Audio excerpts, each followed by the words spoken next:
Hello Stamper, welcome to Frenchie's video. I'm Frances Martin, independent demonstrator with Stampin' Up. And today it's a quick video to show you the blue ribbon stamp set that you can use the 2 3/8 scallop punch to make it easier so you don't have to do it by hand. So while I get your attention, I'm going to show you a few things about this card. I use a few stamp sets. I use the letter from the Big Shot there, and then the hat, and then the diploma that's from the stamp set in the occasion catalog. It's the palm, I cannot even say it. So it's this one here. I'm going to have the name on the board. And then I use the blue ribbon. So let's get started. First thing we're going to do, we're going to stamp it's our red ribbon here. We're going to stamp that. I'm using cherry cobbler. So here it is. Whoops. Let me move this.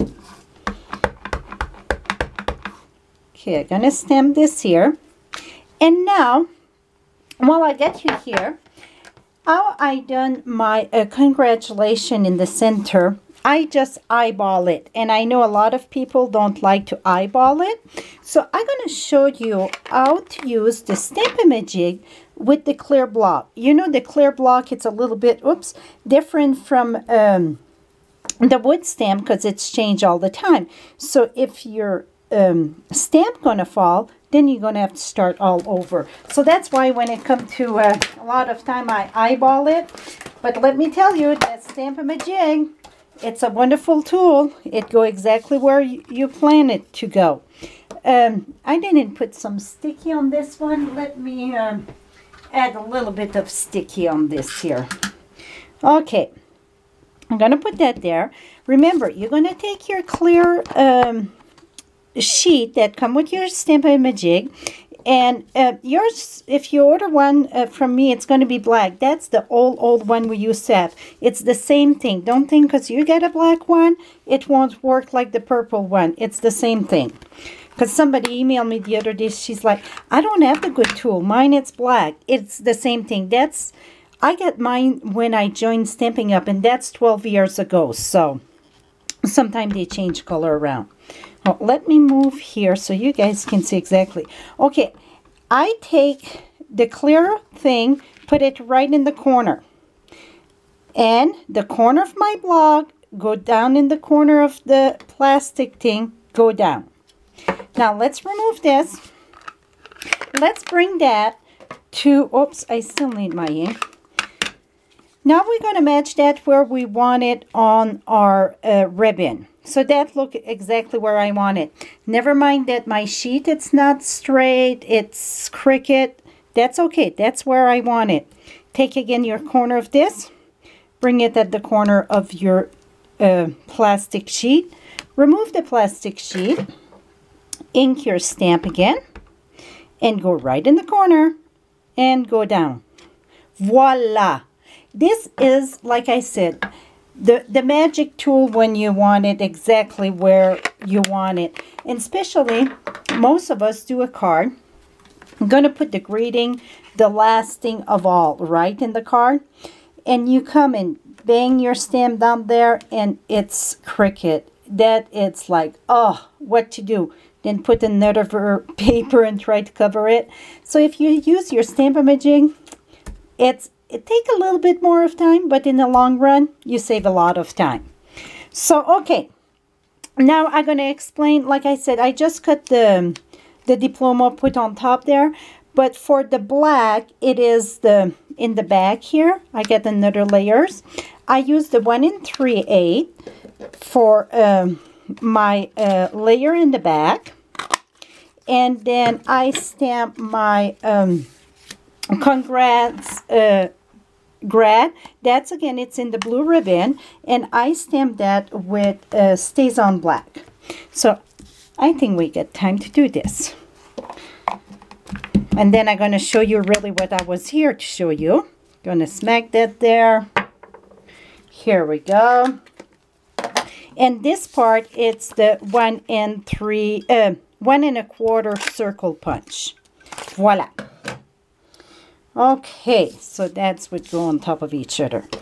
Now that we get this ready, we're going to take our scissors, just cut on the side, just leave a little bit. You see, just leave a little bit. And by the way, I'm going to have a Stamping 101 video on how to cut stuff, because many people ask me, they don't like to cut, they don't like the way it looks. I'm going to have a Stamping 101. Just leave a little bit of white. I think that's our problem. Just do the first scallop there. Come here and do the same thing. Just about the first scallop. Move that there. So then you don't have to cut all the scallop. Take this. Oops. Put that in. How did my hand on, here we go with the camera. Okay, now you can match your, oops, almost forget the most important thing. This here, lift that up. Because this here, you don't want this to be cut. So again, take, the reason why we have to cut that, you're going to see that in a minute. Take your blue ribbon or your red ribbon or whichever color you're going to stamp it. Take the tail here. Pull the tail out. So the tail shouldn't come on the side of the punch like when we want to punch regular scallop. It should come on top. So bring the tail on top. And now, sometimes, because we cut a little bit there to make it easier, just push it down to make sure it's all good. So now match your scallop. I'm going to turn it one more. It's going to be easier for me. Here we go. Just match it the best that you can, just like you're punching regular.